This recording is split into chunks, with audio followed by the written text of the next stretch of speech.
Hey guys, welcome back to Vertical Momentum. I'm your host, Richard Kaufman, also known as the Comeback Coach. Guys, this is going to be a fun episode with my brother Adam. He's became a brother in Christ, somebody that I've come to rely on. He's an author, coach, retired law enforcement, FBI hostage negotiator. He went from being a victim to being a victor. And today I want to talk about something on his book, especially Everybody Has a Blue Room. We're going to talk about how to clean up that blue room and paint it whatever color you want to paint it. So, Adam, welcome to the show, my brother. And guys, like I said, this book right here changed my life, especially, and I'm going to tell you because I can even tell you what page changed my life, was page 33. Actually changed my life because I have a blue room that I finally cleared out because of this book. So, Adam, my brother, welcome to the show.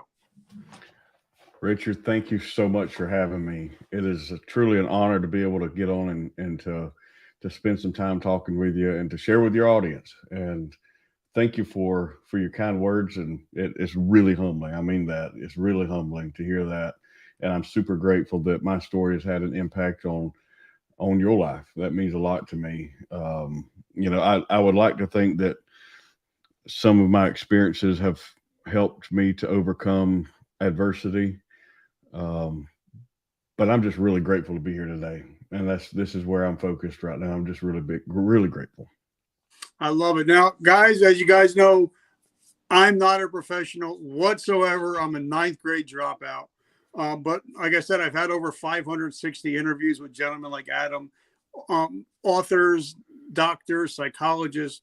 And I found out that when somebody acts out, an adult acts out, it's usually because of something that happened between the ages of 3 and 13. And then, because I love my first responders, my law enforcement officers, my veterans, then when we get put into those certain situations is when we start acting out as adults. But first, before I even start, because I got a traumatic brain injury, if I don't ask you the question, I'm going to forget it. What is your definition of resiliency? For me, the definition of resiliency is, living unconquered. It's surrendering the pain, being able to bounce back no matter what. You bounce back stronger. You come back stronger, and you can look back on the pain you've been through, and you could thank the people that hurt you because you wouldn't be where you are today without the pain. And that's true forgiveness for me. That's what it means for me. And so being able to bounce back stronger, live unconquered, and discover how to be a victorious warrior no matter what you've been through or where you go or what you go through in the future. All right. So, and guys, make sure that this is going to be a very heart-wrenching discussion we're going to have, but it's also going to be a positive discussion that we're going to have, because in my town, I'm the person that's in charge of the we used to call it the DARE program. Now it's called something else. But, as I'm working with adolescents, I've realized that over 5,000 adolescents attempt suicide every day in the United States. And it's because nobody's talking about the stuff that we are going to talk about. And one of your books, I got 2 books that really touched me. And this book is one of them. And the other book is called A Child Called It. And that book really hit home for me because I come from an abused household. So we're going to get down to the nitty gritty real quick. So on page 30, 32, 33, you talk about that 5-year-old boy. So first I want to talk about what that 5-year-old boy was like before, and then what that 5-year-old boy was like after. Because I had a young lady on, her name is Annette Wittenberger, friend of mine, veteran. She was abused as a little girl. And she told me how at one point when she was younger, she was outgoing, gregarious. And then after the abuse, she became inward and wasn't talking to anybody. So that's why, I want some people to start seeing some things. They might start noticing things as we talk. So what were you like, as you can remember, before the abuse? Yeah, I don't really have a clear memory of what I was like before that. That's probably one of my first memories. And because it was like I still have blocks of memory that are just kind of gone.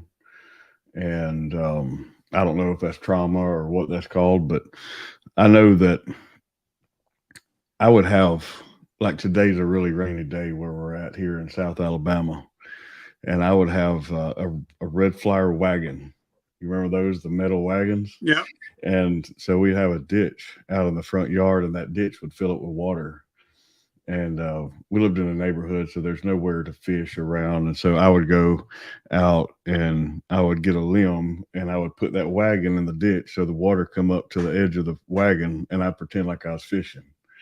And I'd love to do that. Or I'd play in the yard with trucks and toys, and I was a dreamer. I remember going through back when they used to have catalogs. Mm-hmm. And these are things that I didn't write in the book, and I've never talked about anywhere before. But I forget the catalogs. It was like a Sears Christmas catalog, and I would go through those catalogs and I would highlight what I wanted. And I had this thought that if I wanted it bad enough, it would just appear. Like I could make it appear, and I wouldn't even have to wait for Christmas. I was like delusional, but it was just I was a kid. I was a dreamer, and then mom and dad divorced, and like so many do. It's not uncommon. It's not rare, And then I was left with a neighbor who would play with me. He would fix food. We'd play games, let me watch cartoons. And he was not a family member. I like to make that super clear. My dad has never hurt me. He's probably one of the only people other than my wife and Jesus to fight for me. But it turned into him putting pornography VHS tapes into the VCR and playing them. And then eventually, so rape and sodomy followed that. Man, I didn't know what that was. I didn't know those words at the time. I didn't, at that age, you don't kind of, when somebody does those things to you, and nobody's had a time to sit down and say, if anybody ever does anything or whatever, this is what you're supposed to do. There wasn't a rule book installed yet. But I remember shortly after I would have uncontrollable bowel movements. And so they would take me to psychiatrists and doctors and try to see why I was doing this. And then I developed a speech impediment. So they take me to speech therapists and again to psychiatrists and say, why is he having these issues? Well, I wasn't talking about it because the guy told me, hey, if you ever say anything, I'll kill you. I know exactly where you live. You can't run, you can't hide. And short time later, I don't remember how long, and this happened over a period of time. I'm not sure if it was months, a year, I don't remember, but it was not just one time. It was several occasions. And there's graphic details that I could think about, and I could bring up, and they don't really have a negative impact on me anymore. They used to, but they don't anymore. And then when he moved off, I just kind of moved on. I moved on, and about that time, my mother remarried a Pentecostal preacher, so we was in church 12, 14 days a week. And he had 2 sons he brought, and so we would spend a lot of time playing outside and just different things. So I just carried on. I moved on, but I wasn't as, I think what pisses me off the most is the childhood that he robbed me of that could have been, and my perspective of different things. But about 10 years later, it would happen again under different circumstances.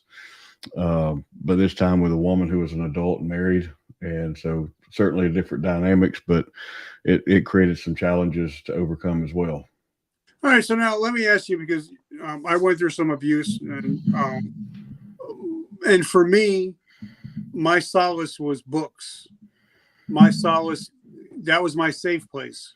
So, Mhm. I mean, I still got 15 books I'm reading at one time right now.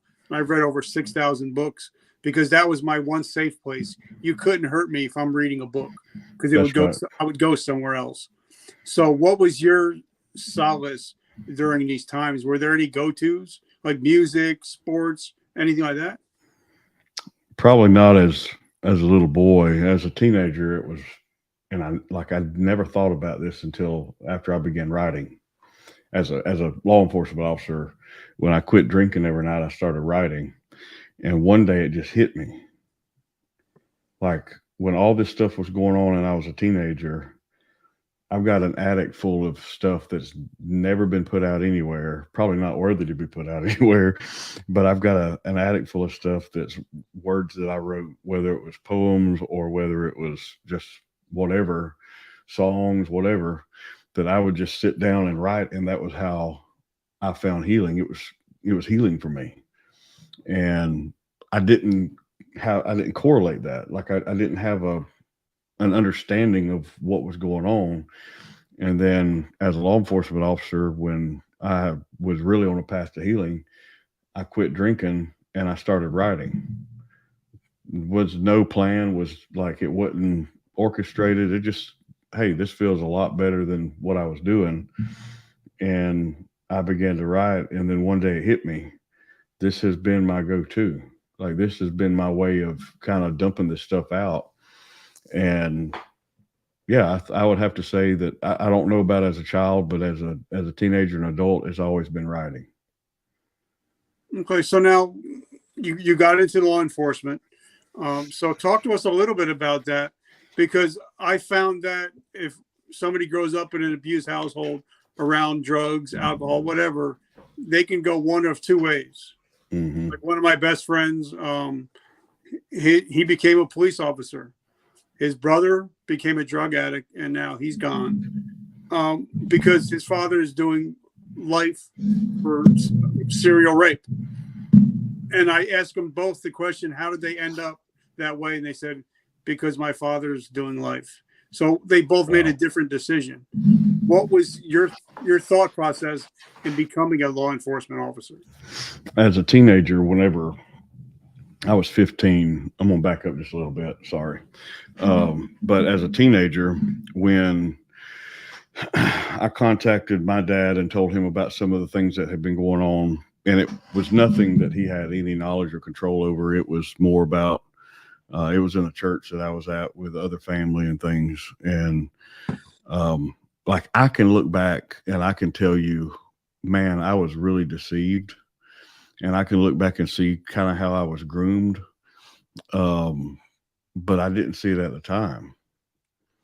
And so I contacted my dad on a Wednesday night, and I'd gone to a different church where I was trying to break away from that other stuff because I could drive. And as soon as I had the freedom to go somewhere else, I did. And I locked my keys in my truck and I told my dad what was going on. And his first move was he wanted to protect me. And so what that did was, if I told other 15-year-old, 16-year-old boys what was going on, they'd high five and think I was, whatever, think it's cool. But it really screwed up my perspective of healthy relationships and church and, my relationship with God, because this person was a leader in the church, and it really made my heart really hard towards God. But 2 years later, I got married at 18. And I told my wife about all these things and expressed, all this stuff. And, but growing up, working around my dad, he's been a small business owner for more than 4 decades. We had a lot of law enforcement friends, and I saw these guys and I was like, I want to be like these guys. I like the way I feel hanging around them, and they're reliable. They're good people. They got good families. I want to be like that. And, this fall will be 23 years that my wife and I have been married. Through all of this stuff, like through everything, she stuck with me.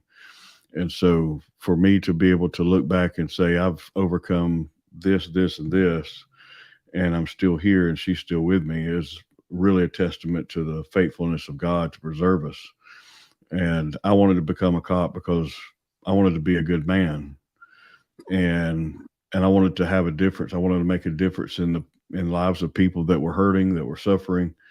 And yeah, and I got into it thinking that I was pretty squared away. I felt like at the time my faith was pretty solid. I'd been started working on the process of forgiveness to eliminate a lot of hatred in my heart for the people that had hurt me.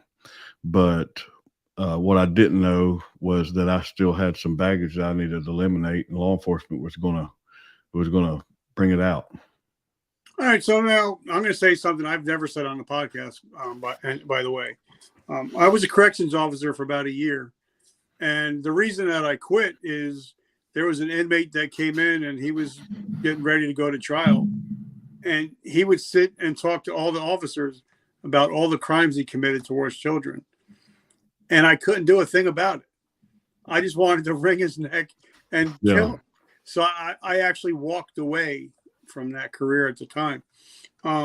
So now being a police officer and being a peace officer and taking your oath, did you have to second guess some of the things when you were arresting some people where it might be like, you know what, just one bullet would take care of this whole situation?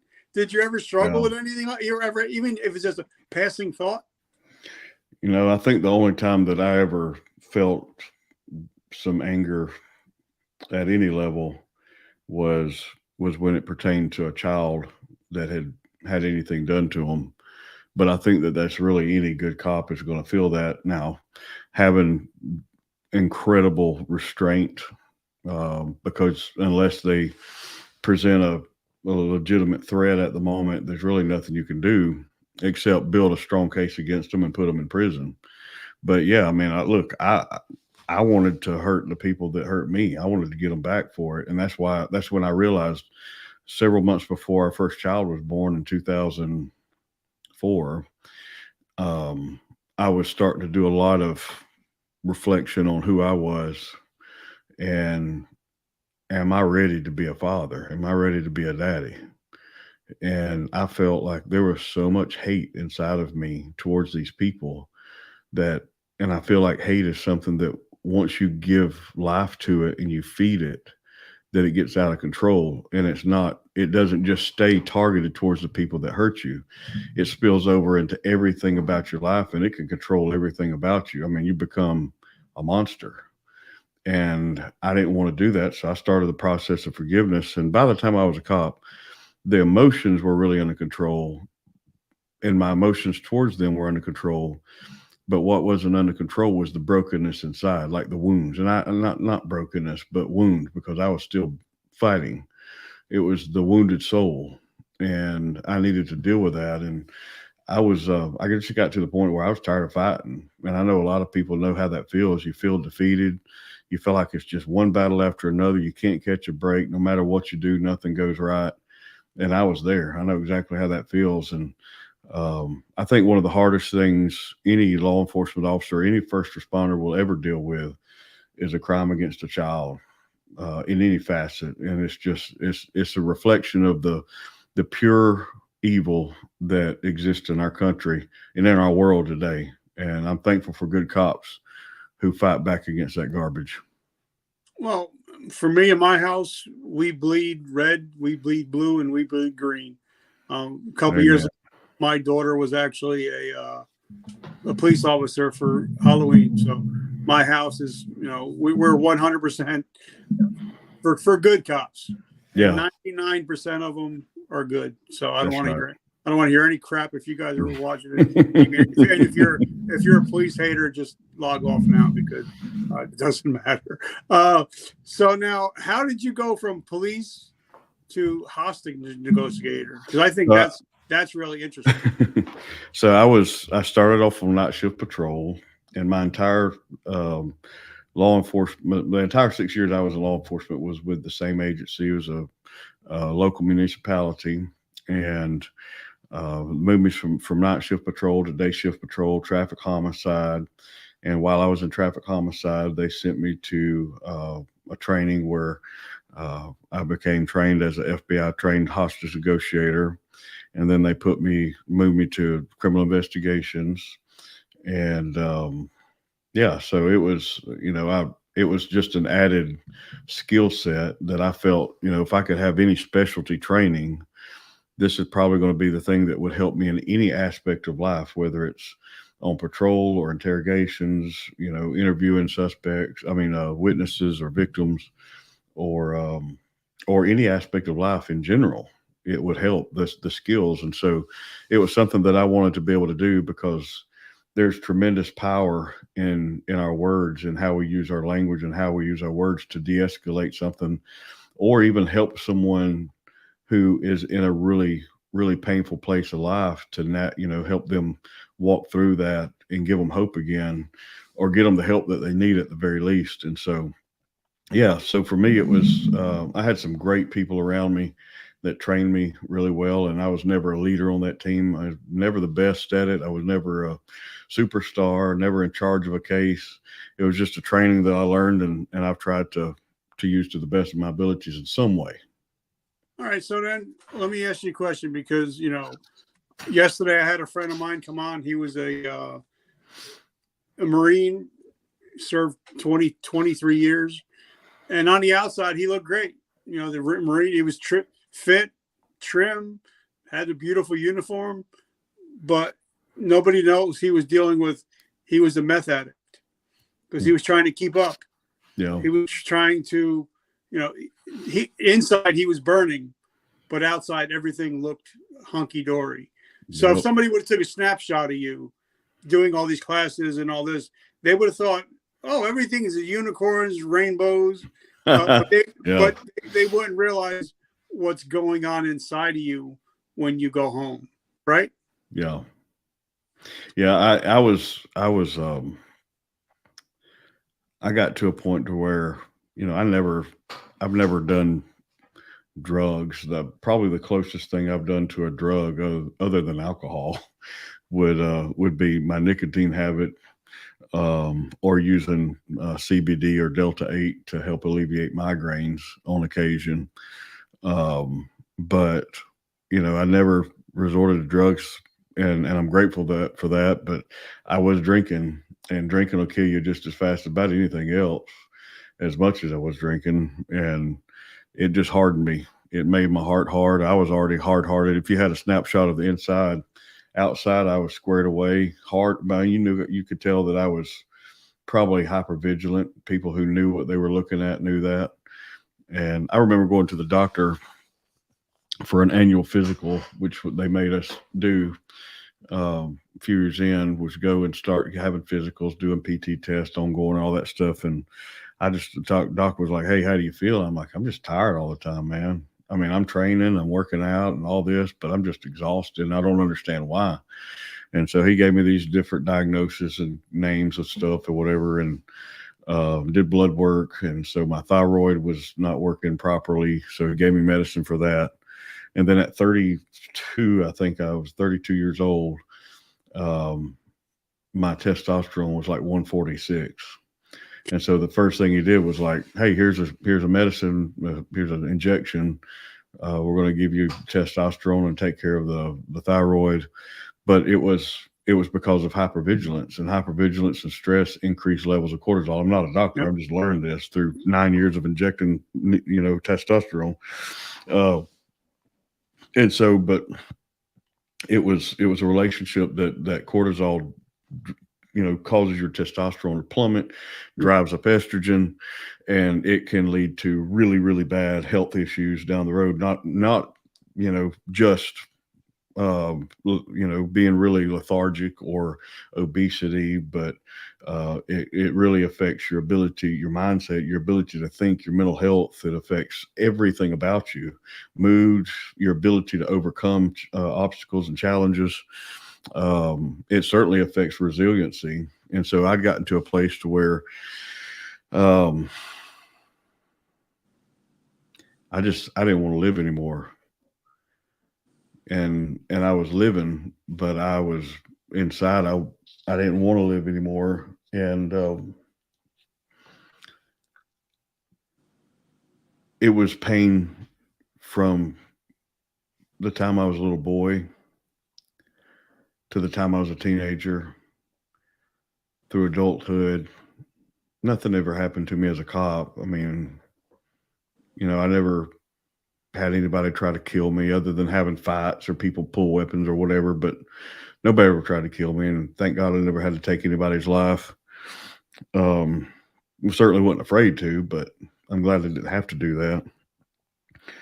But inside I was a mess, and I was trying everything I could to get help from things that don't really help you. um, I was being unfaithful to my wife in different ways, and um, I was more than anything unfaithful to God. And I look back now as a man who I fully believe has been healed and set free and restored and redeemed. And there's no condemnation, but it breaks my heart to see who I was then in the pain that I caused people around me. There was a call I had, and it was a World War II veteran who was involved. And this World War II veteran, it was just a car crash. It wasn't nothing like a major deal or anything. It was just a minor car crash. And I finished my business and taking care of what I needed to do. And I asked him, I said, "Sir," I was like, "I have a lot of respect and gratitude for what you do and for what you've done for our country and the life you've paid for us. And is there any wisdom that you can give me before I leave you here?" And I remember he looked at me. I'm going to try to say this without getting emotional. But he looked at me and he was like, in World War II, there's an island, and I'm probably going to screw the name of this island up, but it was Battle of Peleliu. And it was an island in the Pacific, and the United States was winning wars on different fronts, and things were going great, but they needed to use this island as a strategic place to launch to attack the Empire of Japan. But several thousand Japanese soldiers, troops, however you want to call them, occupied the island. So there were some disagreements among military leaders. I'm summarizing this. If you're military historians listening, don't beat me up. I'm giving a civilian account based on research. And so they said, "Hey, this will take us 3 or 4 days to take this island, and it should be, this is going to be a battle, but we can do this in a couple of days." So it went up taking like 3 months, and there was, I believe it said, around 6,000 Marine casualties. The United States emerged victorious. They took the island. But even after the battle was over, there remained undetonated explosives. And he said, to this day, if you are a tourist to this island, there's a path that you have to stay on. And if you get off that path, you could encounter one of these undetonated explosives. And he's like, the same things in your life, especially as a cop, but in general, as a man. If you go through life and you don't deal with the explosives that are sitting there, unforgiveness, bitterness, hatred, he said one day they're going to go off and they're just going to hurt people around you that have done nothing to you but love you. And I remember coming home one day and taking my gear off and sitting in the recliner in the living room facing the TV. The TV was not turned on, just a blank TV. And my wife is behind me at a little island in the kitchen. And I can hear the water turn off now. And she said, "Hey, how was your day?" Sweet voice. And I was so hard, and I had no reason to be hard towards her. I was so hard and so cold and so calloused. And I just responded with "fine." And like, what did she do to deserve my attitude and how I was? And we wound up having an argument. I moved out. We were separated for a little bit. And on a Sunday morning, I was living in a portable office building. And on a Sunday morning, I knew everybody would be in church. That's what everybody does, especially deep South Alabama. They go to church on Sunday morning. So I put my uniform on and got in my marked patrol car and pulled over to the south side of town, an abandoned gas station, backed my car in the parking lot, pulled a weapon out to go end my life. And I paused. Now, some would say that I paused because I lacked courage to go through with it. And I believe I paused because I had courage to fight back one more time. And I cried out to God, of whom I had really had a very difficult relationship with for a long time. In fact, months leading up to this moment, and this sounds really terrible, but I'd interrogated God, not on his existence, but on the basis of goodness and love. Like, where were you at when I was a little boy being hurt? Where were you at when I was a teenager and this stuff was happening? People that were supposedly your people were taking advantage of me and deceiving me and hurting me. Where were you at? And so that day I paused and I cried out and I said, hey, I don't know if you can hear me, but if you can do something in my life, you can have it. Otherwise, I'm tired of fighting. I'm tired of hurting. I'm tired of losing. And no matter what happens, I screw everything up and I'm done. And brother, I'm going to tell you something. I am the farthest thing from a religious person you'll ever meet. I'm messy. I'm gritty. And I can be very utterly imperfect 99% of the time. But I don't know any other way to tell you than this. I have hugged my wife and my children and friends and family all across this country. I know what it feels like to be loved and the warmth of a genuine embrace. But the presence I felt that day was more perfect than anything that I can capture in words. And I've tried to put it in all the books I've written. I've tried to capture that encounter, because my goal became that day. It was the most perfect love, the most perfect peace. It gave me a reason to live again. And I choose to believe it was the love of a living God that embraced me through the power of the Holy Spirit. And it gave me purpose again. He gave me life again. He gave me a reason to want to live more than I wanted to end my life. And God restored my marriage. He restored. Now, everything wasn't made perfect that day. It took some time. Okay, well, for 1 second, because I want to dig a little bit deeper on that. But first, I want to thank our sponsors, because without them, obviously, I wouldn't be able to do what I do. But I want to thank you guys that have picked up my book, A Hero's Journey from Darkness to Light. It hit #1 twice on Amazon. And the reason why I mention it, because it's something that's important today. A lot of people don't know what addiction looks like. They don't know what depression and anxiety actually looks like. So if you pick up the book, the last 2 chapters are, what does depression look like? It's not what you think it looks like. And what does suicidal ideations look like? It's not what you think it's like. And if you guys pick up the book, 100% of the profits go to help veterans and first responders struggling with PTSD and homelessness. So if you're interested in the book, write book down below. Guys, and my friend Eric Allen, he's another brother in Christ. Without him, I wouldn't be able to do what I'm doing today. He taught me everything I know about podcasting. So if you guys are interested in having your own show, monetizing your own show, being a guest, or being a sponsor, write podcast below and I'll get you that information. But, let me ask you a question, brother, because I know a lot of people, including myself, that have had that, not that same exact thing happen to you when you felt his presence. But a lot of people have felt it and then went on living the way they used to live. They didn't change the way, like for me, I was not the same person at 9:05 on September 11th that I was at 9:08 on September 11th. That totally changed my life. But I had to do something after I had that feeling. I had that closeness. So talk to us, because, my brother James Clear wrote an amazing book called Atomic Habits. And if you don't change your habits, then you're not going to change your life. So talk to us. You had that moment where you felt the love, but then you had to change. You couldn't be the same person. So what steps did you take to start slowly changing into the man that you are now? Well, the first thing was, I didn't try to attack everything at once. I made a decision that I was going to begin working on the 3 parts of who I am: mind, body, and soul.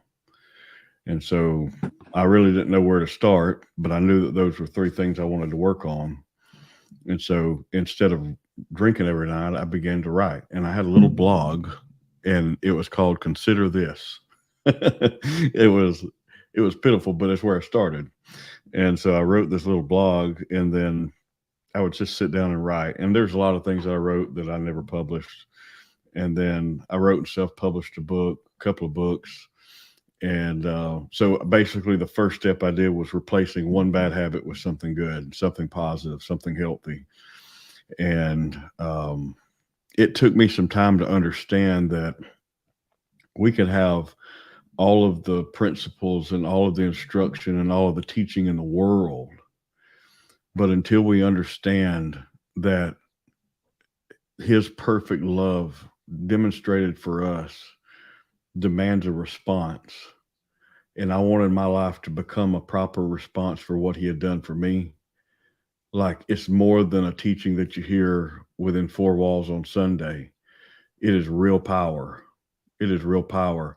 And so it became, okay, what can I do so that my life properly reflects the deep, heartfelt gratitude that I have for what he's done for me? So I started off by replacing drinking with writing and spending more time with my family, being more intentional there, working on being a good dad, going to church, praying, reading my Bible, and just pouring myself into that. And then several months later, I felt a call to do something a little different. And we've gone on to do a total of 9 books and touched, well into 140,000 lives through books. And I don't know how many through speaking or interviews, but I felt a call to do something that was even bigger. And that's where I am today. All right. So then I teach a course. I teach a 12-week course. I call it the 3 pillars of forgiveness. Yep. I didn't learn it by myself. I've learned it through, I'm sober 34 years through the rules of AA, NA, all that. But the first one I tell everybody is you have to ask for forgiveness from the people that you've hurt. Mm-hmm. Because we all know that hurt people hurt people. So, I had to go back, and I call it clearing the wreckage of my past. I don't know what happened. Boom. Don't know where he went. Let's see. He got, there we go. For some reason we got knocked off. There we go. All right, there we go. I don't know what happened, but oh well. So I had to go back and clear the wreckage of my past. I had to ask people that I've hurt for forgiveness. Whether they forgave me or not, that's not my problem. Oh, yeah. Yeah. And those are hard conversations to have. And some of them are gone. So some of them I had to write letters to and then burn them. And then I also, now this is one I know is hard, is I had to forgive those that have hurt me. Mm-hmm. And that's still an ongoing process. It's never perfect.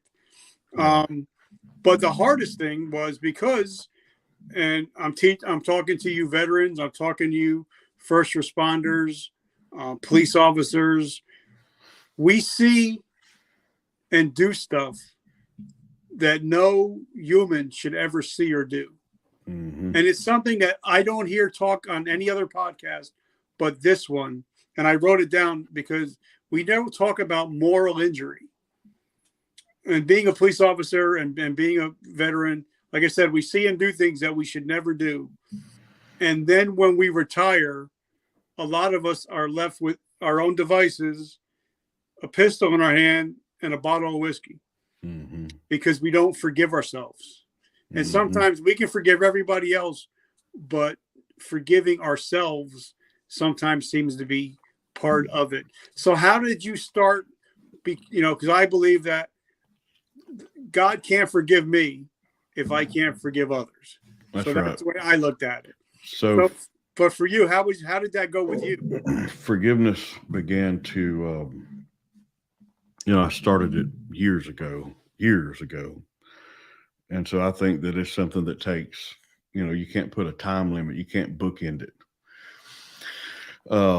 But forgiveness is the first part of healing for me. In my opinion, it's the first part of healing. And so I forgave the people that hurt me. And I knew that I'd forgiven them when I no longer had negative emotional ties to what they had done to me.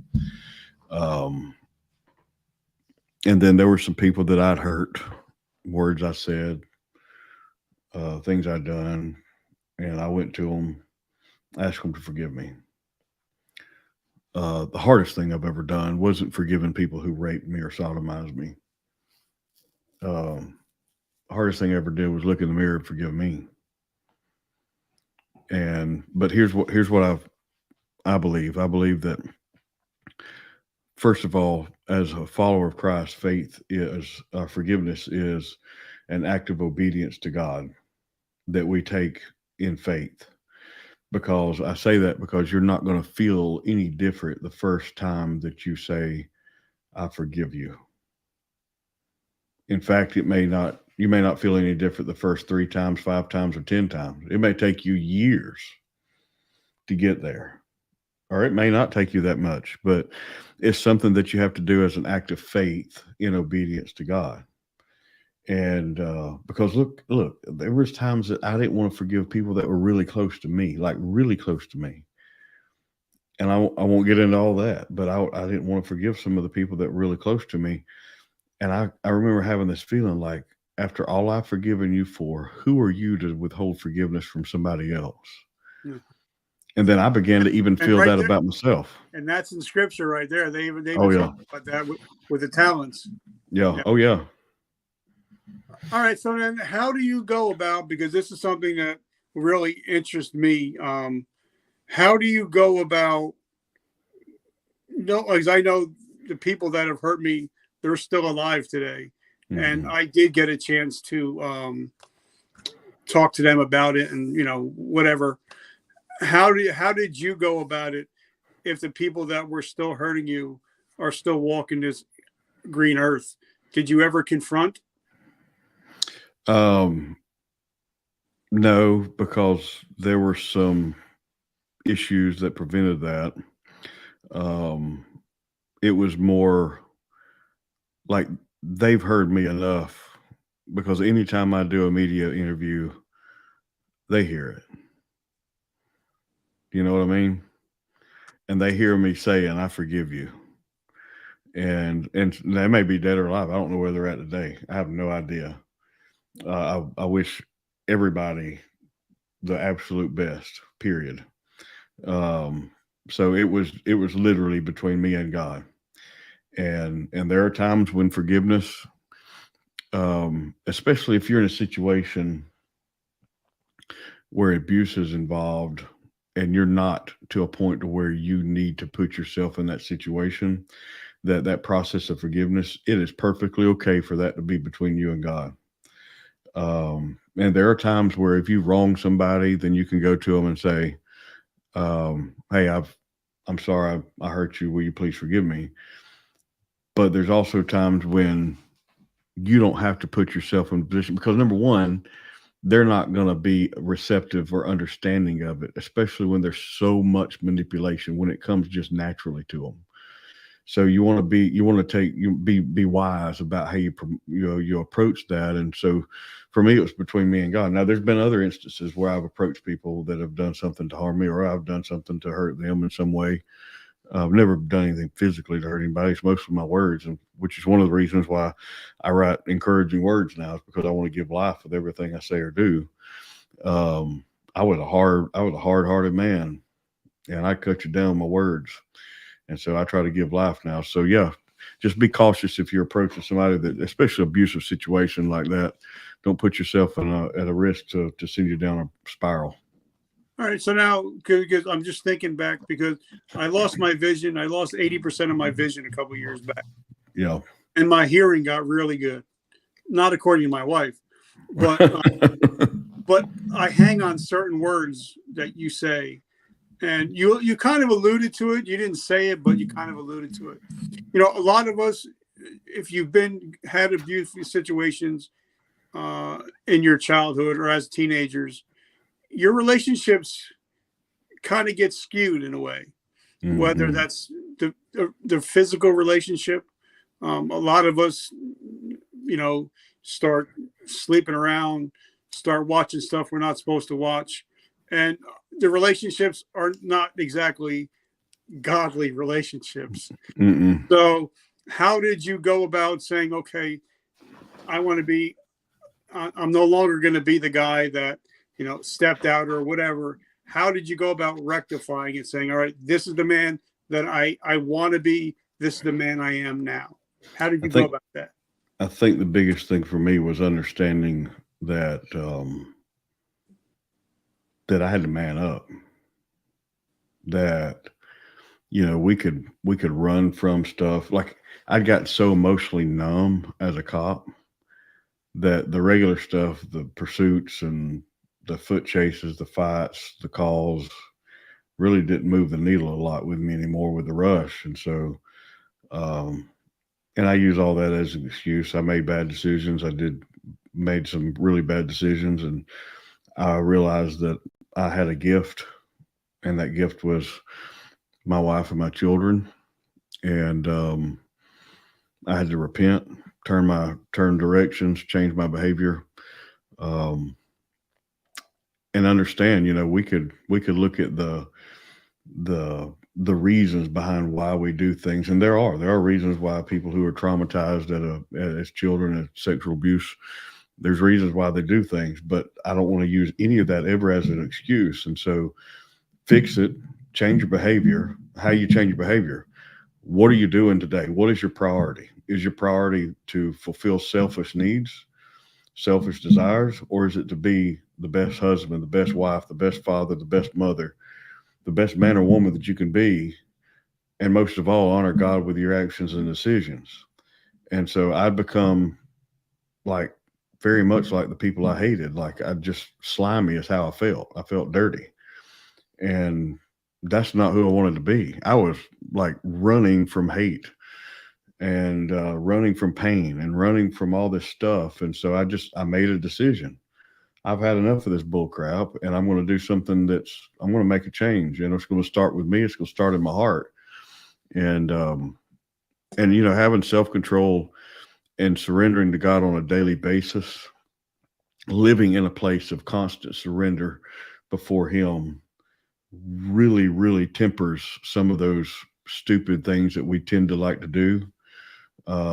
Whether it's, using substances to alleviate pain or whatever it is, bad habits, whatever.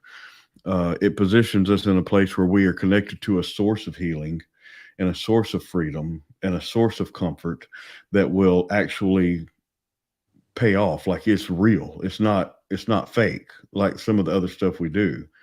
And so making those decisions, a conscious decision, and working to get to the root of the problem and understanding why you do what you do. And now we can change behaviors. And I'm just very grateful that God has blessed me and given me grace to be where I am today, because I certainly don't deserve it. Me too. I'm with you, brother. Now let's talk about this amazing book. Guys, like I said, page 33 to 35 totally changed my life, because I realized that no matter who I talk to on my show, everybody's got a blue room. Mm-hmm. And a lot of us are afraid to unlock the room and go back in it.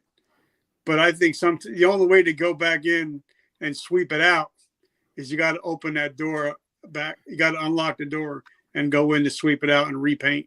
So talk to us about, what it was like writing your book. Because for me, writing my book was very cathartic, but it also opened up a large wound that I had to heal. And I actually had to go back and ask people, did this really happen? Because I was so drunk, I don't remember. Yeah. But then I also had people, I told them I'm writing a book, and they're like, oh my God, am I in it? I'm like, yeah, but don't worry, I didn't mention your name. Yeah. So what was it like writing your book, and was it cathartic for you? Yeah, it was, but it also was probably one of the hardest things I've done in my career as a writer, as an author, because I've talked about it on platforms from stages for years, but it's different when you put it into a book. I mean, you could talk about it for an hour, 2 hours. You're going to get on a plane, get in a car, you're going to leave. You probably never see them again. But now it's documented forever that I'm unconquered. And I don't want you to think that I'm unconquered because I'm bad or I'm strong or I'm tough or I'm this or I'm that. It is solely 100 billion trillion % because of Jesus. And it is not me. It is not my efforts. It is not my strength. And I, for the first time in my life, while I was writing this book, for the first time, I talked to a trauma therapist, and I went through something called EMDR, and it was really my wife challenged me. She said, "Hey, I need you to do me a favor," and I remember thinking, "Okay, what honeydews did she ask me to do that I forgot?" And she said, "You have this thing about not being good enough, and it's wreaking havoc on you. I need you to talk to somebody." In years prior, like this is while I'm writing the book, in years prior, or right before I was writing the book, in years prior, I would have kind of bucked that. I would have been like, "What are you talking about?" I would have fought back. But I called a buddy of mine, and he connected me to somebody, and we got on a call. I believe it was that day, and I got to the source of it. And I remember, the therapist was like, and this is going to sound weird. I'll just give you a heads up. It'll sound a little weird, but roll with me. She was like, "Can you put a shape on it or color on it?" I was like, "It's like, you ever been in the dark where you couldn't see your hand in front of your face?" Mm-hmm. I said, "It's like that." And she's like, "Okay, is it a person or a shape, like round, square, whatever?" I said, "It is a silhouette of a being. I don't know if it's man or woman. It's just a silhouette of it looks like a person." And she said, "What do you feel when you look at it or when you're around it?" And I could see it standing in front of me. And it was absolutely heart-stopping terror. And I'm like, I have fears, but I overcome them. I've never felt anything like this. And so we went back in and started doing some more processing and different things. And she said, "Now, what do you hear? Do you hear anything? Do you see anything?" And the same voice that spoke to me and rescued me in a patrol car met me in that conversation and said, "Hey, I know you don't want to, but we're going to face this and we're going to do it together. I've got your back." And if I have brothers that have my back, I will walk into anything. You understand? Like, you have a reliable brother, you will do anything together. But it's a little different when the Holy Spirit whispers to you, "I've got your back." And again, I felt that perfect love. And so, yeah, it was healing. It was therapeutic. It was still the hardest thing I ever had to do because for a number of reasons. Number one, going deep into those wounds. Number two, because I didn't want this book to be the Adam Davis story. Like, I didn't want it to be a show about me. I wanted to tell my story, but I wanted to talk more about victory and how to overcome it, how to win, how to live unconquered. Being an unconquered person, what that looks like, more than I talk about glorifying the pain, because I think there's times that the pain has been all we know, and so we put it up on a throne or on a pedestal, and it becomes an idol. It becomes a god, little g, in our life, and we worship it, and we don't even realize what we're doing. Instead of talking about the healer, the one who can deliver, the one who can set free. And so, unashamedly, unapologetically, it was with God's help I was able to do this book. And I pray that it touches lives. That's the biggest thing. I want it to help people find transformation, find deliverance, find healing, and get set free. And like I said, it's affected my life more than you'll ever know. So if somebody's out there that are listening to this, because like I said, every single person in this world has their own blue room. Oh, yeah. Yeah. No matter who you are. Some of us have multiple rooms. Some of us have mansions. So, so if somebody's, if there's a veteran, if there's a first responder out there and they got their own blue room, and they need help, what are some things that you can say? How can they open the lock of that blue room and start cleaning it out and repainting and refurnishing? First of all, acknowledge the pain. I ignored the pain for a very, very, very long time. And all it's doing is the roots of that pain are going deeper and deeper and deeper into your soul. And it's gaining more power and more control over you. So stop now in this moment. Acknowledge the pain. Just be frank. I mean, like, be straight up about it. This sucks. This is horrible. Then you could begin the process of saying, okay, I can't control what this person or this whatever, whoever, whatever did to me. But starting right now in this moment, I can control how I respond to this. Maybe I haven't responded properly before this, but I'm fighting back starting today. Number 3, do not try to do this on your own.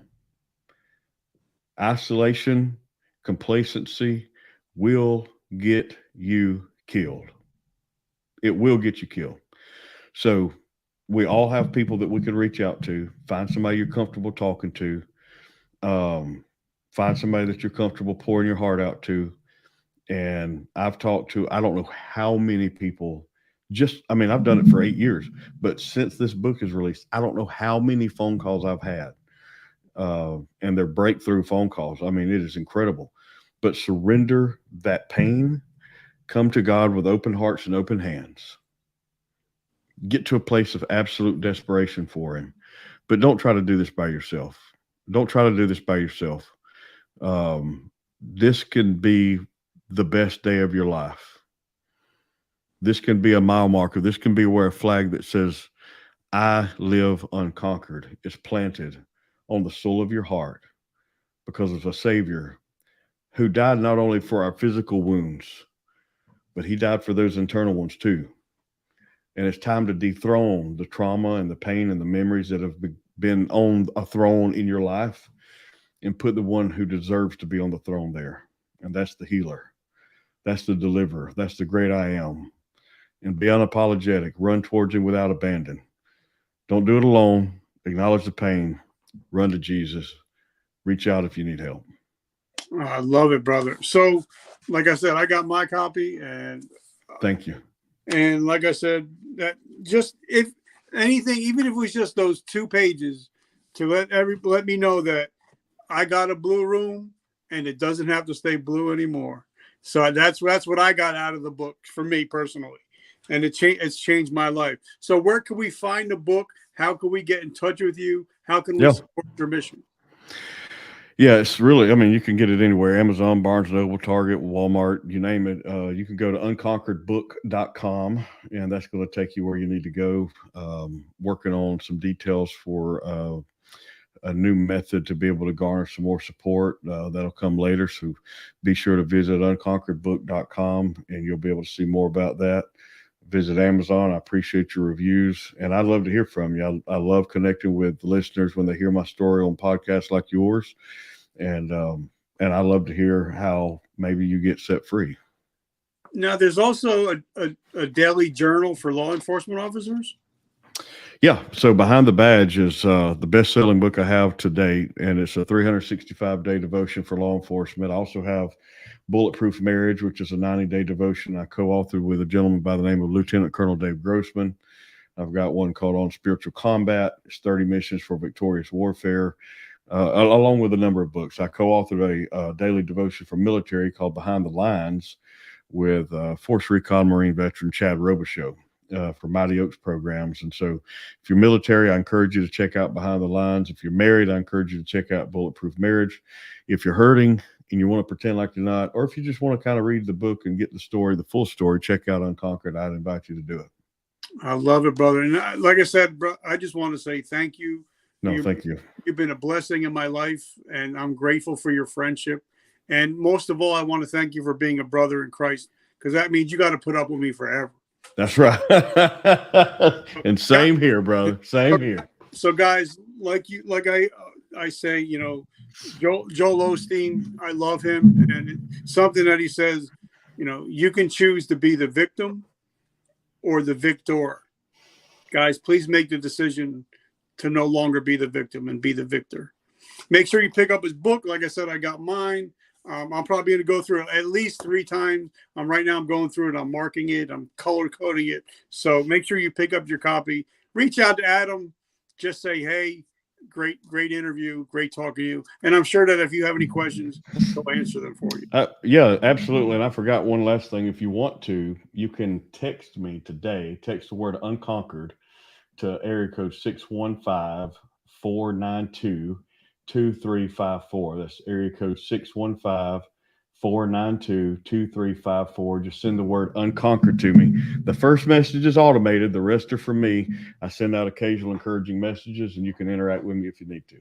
I love it. I'm going to get that. I got your number ready, but I'm going to make sure I got that number. Do it. All right, guys. So remember, vertical momentum, the only way to go is but up. And I will see you guys next week. Have an amazing weekend. Adam, brother, thank you so much. Thank you, brother. God bless you and your beautiful family. Thank you so much. All right, be good, brother. See you.